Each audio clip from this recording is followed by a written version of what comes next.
जय माँ लक्ष्मी।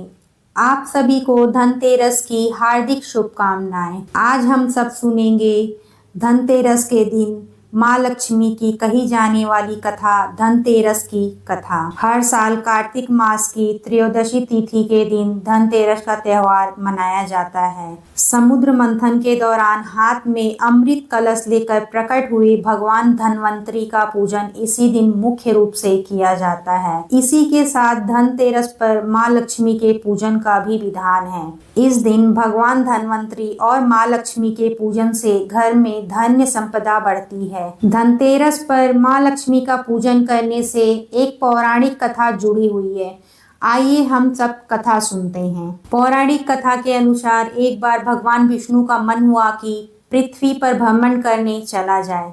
जब भगवान विष्णु पृथ्वी लोक पर आने लगे तो माँ लक्ष्मी ने कहा कि वो भी उनके साथ पृथ्वी लोक पर जाएंगी। इस पर भगवान विष्णु ने माता से कहा कि अगर वो उनके साथ पृथ्वी लोक पर आना चाहती हैं तो उनको उनकी बात माननी होगी, तभी वो उनके साथ पृथ्वी पर चल सकती हैं। इसके लिए माँ लक्ष्मी ने हाँ कर दी और फिर एक दिन भगवान विष्णु माँ लक्ष्मी के साथ भूमंडल पर आए। कुछ देर बाद लक्ष्मी जी से बोले, मैं दक्षिण दिशा की ओर जा रहा हूँ, तुम उधर मत आना। यह कहकर भगवान विष्णु दक्षिण दिशा की ओर चल पड़े। लक्ष्मी जी भी उनके पीछे पीछे चल पड़ी। कुछ ही दूर पर सरसों का खेत दिखाई दिया। लक्ष्मी जी उस खेत का ऊख तोड़कर चूसने लगी और सरसों के फूल का श्रृंगार किया। तत्पश्चात भगवान लौट आए और यह देखकर लक्ष्मी जी पर क्रोधित हुए और उन्हें श्राप दिया कि जिस किसान का यह खेत है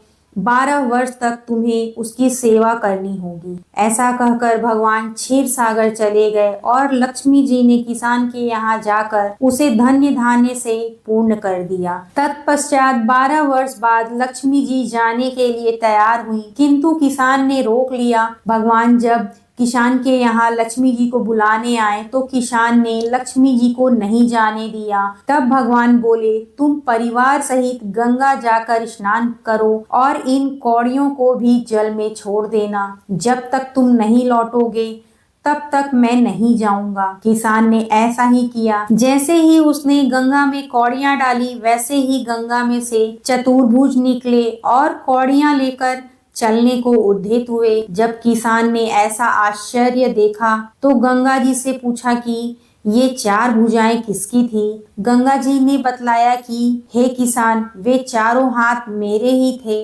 तुम्हें जो कौड़ियां मुझे भेंट की है वे किसकी दी हुई है। किसान बोला, मेरे घर में 2 सज्जन आए हैं, उन्होंने ही दी है। गंगा जी बोली, तुम्हारे घर में जो स्त्री है वह लक्ष्मी है और पुरुष विष्णु भगवान है। तुम लक्ष्मी जी को जाने ना देना, नहीं तो पुनः उसी भांति निर्धन हो जाओगे। यह सुनकर जब वह घर लौटा तो भगवान से बोला, मैं लक्ष्मी जी को नहीं जाने दूंगा। तब भगवान ने किसान को समझाया कि इनको मेरा श्राप था, जो कि 12 वर्ष से तुम्हारी सेवा कर रही है। लक्ष्मी चंचल है, इसको बड़े बड़े नहीं रोक सके। किसान ने हठ पूर्वक पुनः कहा, नहीं, मैं लक्ष्मी जी को अब नहीं जाने दूंगा। इस पर लक्ष्मी जी ने स्वयं कहा कि हे किसान, यदि तुम मुझे रोकना चाहते हो तो सुनो, कल तेरस है, तुम अपना घर स्वच्छ रखो, रात्रि में घी का दीपक जला कर रखना, तब मैं तुम्हारे घर आऊंगी।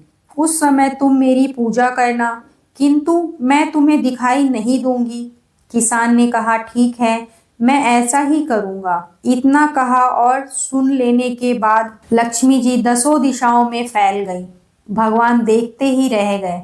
दूसरे दिन किसान ने लक्ष्मी जी के कथा के अनुसार पूजन किया। उसका घर धन्य धान्य से पूर्ण हो गया। इसी भांति वह हर वर्ष तेरस के दिन लक्ष्मी जी की पूजा करने लगा। उस किसान को ऐसा करते देखकर कितने ही लोगों ने पूजा करना आरंभ कर दिया। बोलो माता लक्ष्मी की जय।